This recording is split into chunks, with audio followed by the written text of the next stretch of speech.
So we've learned a lot about costs in the short run, and now it's time to take a look at costs in the long run. Now remember, by definition, in the long run, all inputs are variable. So in the long run, not only is a firm free to choose how many workers it employs, but it's also free to choose how much capital it uses in the production of its good or service.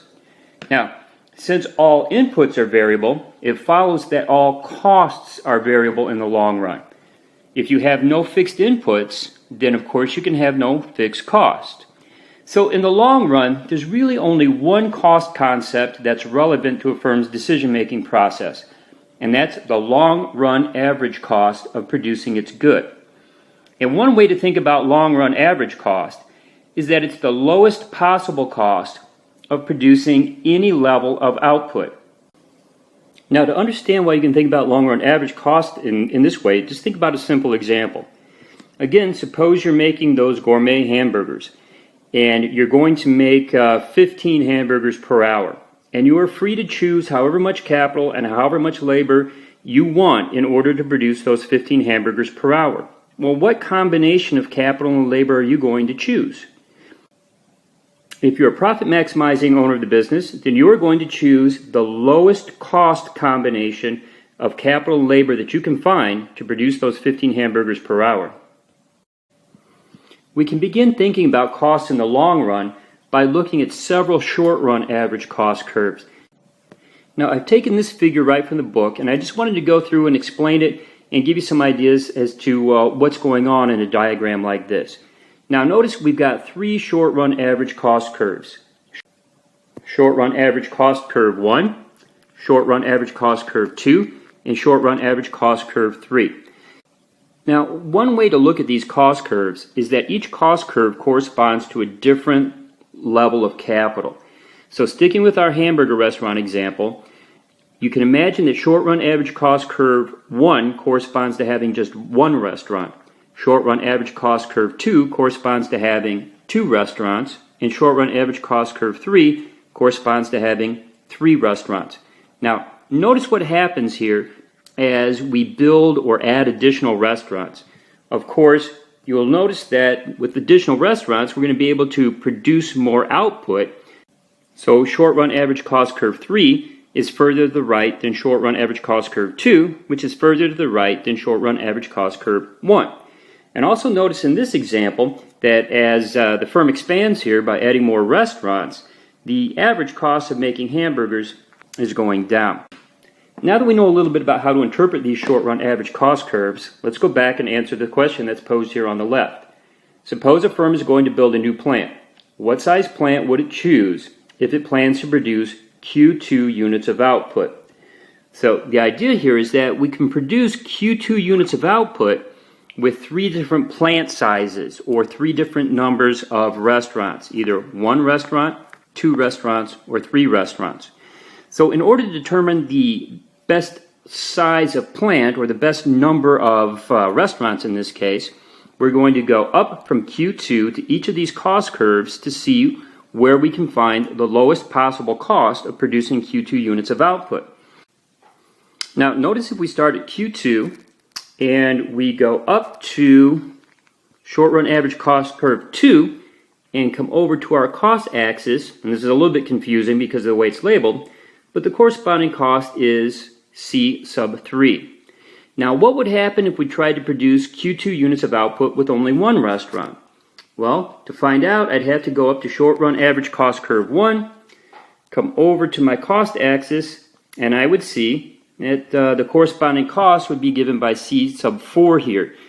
So if I only have 1 restaurant and I want to produce Q2 units of output, well, it's going to cost more on average to make each hamburger than would be the case if I had 2 restaurants to produce those hamburgers. And similarly, if I wanted to produce those hamburgers with 3 restaurants, then I go up to short-run average cost curve 3, come over to the cost axis, and I see that the average cost of making each hamburger would be even higher. So we can conclude here that given these short-run average cost curves, if a firm wants to make Q2 units of output, in the long run, it should choose 2 restaurants and produce those hamburgers at this cost given by C3 here, which is lower than the cost that would prevail if we had just one or if we had 3 restaurants. Okay, so we can expand on that idea now by looking at even more short-run average cost curves. And here the way to think about this is that each short-run average cost curve corresponds to what we call in economics a bigger plant size, or having more capital and even more labor to work with. Since short-run average cost curve 1 corresponds to a relatively small plant size, then of course it's going to correspond to a relatively small amount of output. Short-run average cost curve 8 here corresponds to a much larger amount of capital, and so that short-run average cost curve is going to be related to a much larger amount of output. And the way to think about the long-run average cost curve is this. It's just a curve, one single curve, that kind of corresponds to the general pattern being traced out by all of these short-run average cost curves. And I'm sure you've noticed the shape of this long-run average cost curve because it's something that we've seen before. It is in fact U-shaped. And I want to take some time to explain why it is that the long-run average cost curve is U-shaped. Now, the U-shape of that long-run average cost curve means that initially, as a firm increases its output, adds capital, gets bigger and produces more goods and services, then the average cost of making each unit of output falls. When that happens, the firm is said to be experiencing economies of scale. And that word scale is simply another word for size. So economies of scale really means as a firm gets bigger, the average cost of making its product decreases. Eventually, as the firm gets larger,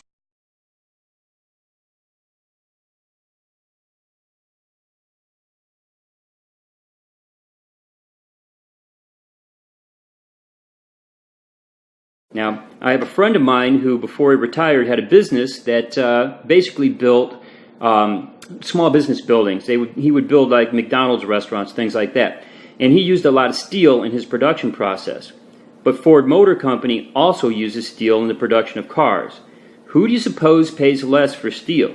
Well, the answer, of course, is Ford Motor Company, because they buy so much steel, they can negotiate much lower prices of steel.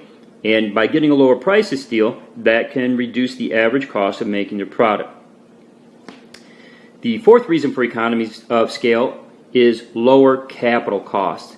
And basically, by lower capital costs, what we mean here is interest rates on loans. A real simple example would be something like this. Let's say I have a small business, and I'm going to go to my bank and borrow $1,000 to buy a new computer for my business. But Ford Motor Company is going to go to a bank and borrow $5 billion to build a new manufacturing plant. Who do you suppose gets a lower interest rate? Well, of course it's going to be Ford, partly because they're a more reputable business, but also because they're borrowing a much larger amount of money, and therefore the bank is going to give them a break on the interest rate.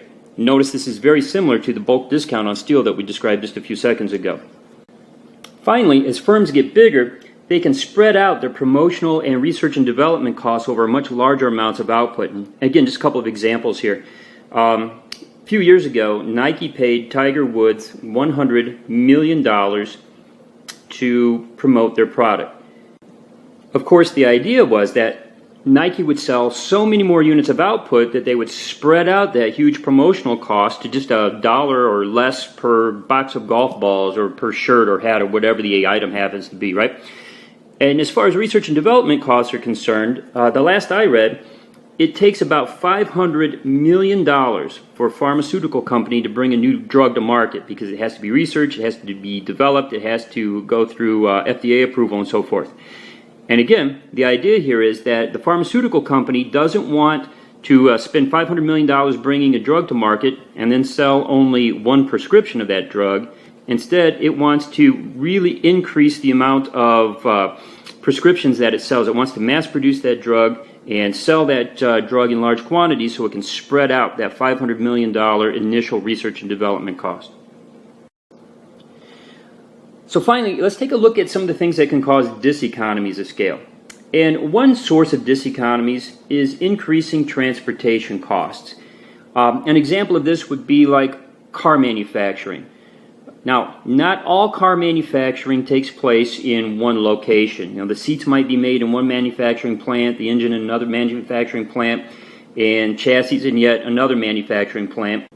Then all of these components are brought together in a final assembly plant.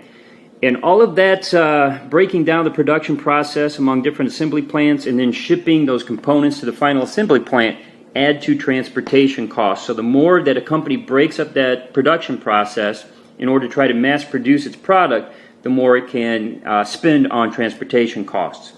A second reason for diseconomies of scale is rising resource costs. And I think the best example here comes from professional sports. Suppose Major League Baseball wanted to add two new teams. What would those new teams need? Well, the answer, of course, is players. Now, how do they go about getting those players? Well, one way they're going to do it is by trying to attract current players from existing teams. And they do that by offering relatively higher salaries to get those players to change teams. But of course, the existing teams are going to want to keep their talented players. And in order to keep their players, they're going to have to offer a salary that's even higher than the new teams are offering. So ultimately, when two new teams are added to the league, players' wages that are paid by all teams are going to rise. Thirdly, as firms get bigger, you can get coordination and control problems. And this basically means things like it's harder for managers to oversee the production process, and therefore more mistakes are made. And those mistakes add to the average cost of making the product. And then the last determinant of diseconomies of scale goes by the sophisticated sounding phrase, disproportionate increase in indirect labor. Now the first question here is, what do we mean by indirect labor? And indirect labor, like the name implies, refers to workers who are not directly involved in the production of the good or the service. So imagine a manufacturing plant that hires managers, it hires accountants, it hires attorneys, and these workers add to the overall cost of making the good, but they don't add any increase in production of the good. So if the total cost of production goes up, but there's no corresponding increase in output, then the average cost of making the good necessarily increases. Contrary to the short run, in the long run, no cost is fixed. Firms can determine their production level and adjust plant sizes. For a better explanation of the long-run cost analysis, let's see a graphical example. On the upper graph, the x-axis or horizontal axis shows the amount of output produced, while the y-axis or vertical axis shows the total cost of production. On the lower graph, the horizontal axis also shows the amount of output produced, but the vertical axis shows average and marginal costs of production. The curve in the upper graph represents the short-run total cost curve for period 1. The tangents of this curve are used to draw the short-run average cost of output for period 1. The average cost will decrease as long as the growth rate of the total cost in the upper graph is decreasing. At the point where total cost has a slope equal to 0, we have the point where the average cost is at its minimum. This same point is where the marginal cost curve of period 1 crosses its average cost curve. As we can see, once the marginal cost has crossed the average cost curve, the average cost starts to grow again. Since the long run is formed by a set of many different short-run periods that come one after the other, we'll draw other short-run curves. Thus, we draw the total cost curve, the average cost curve, and the marginal cost curve for period 2. We then draw the total cost curve, the average cost curve, and the marginal cost curve for period 3. We can now draw the long-run total cost curve that will include all of these short-run total cost curves. Again, we use the slope of the total cost curve to draw the long-run average cost curve. This curve will have the shape of a large U, being tangent to all short-run average cost curves. When, from the points where the short-run total cost curves are tangent to the long-run total cost curve, we draw straight lines towards the lower graph, we will see that they will reach the long-run average cost at the exact points where they are tangent to their respective short-run average cost curves. We draw the marginal cost curve, this time for the long run. As always, the marginal cost curve will cross its corresponding average cost curve at the exact point where the average cost is minimum. The point where efficiency is greatest is determined by the point where average and marginal costs are the same. This analysis of costs helps us understand how firms make decisions in the long run about the production process, depending on their long-run average and marginal costs. A thorough analysis of the market structure and its supply curve will show that at the point where average cost is minimum, supply and demand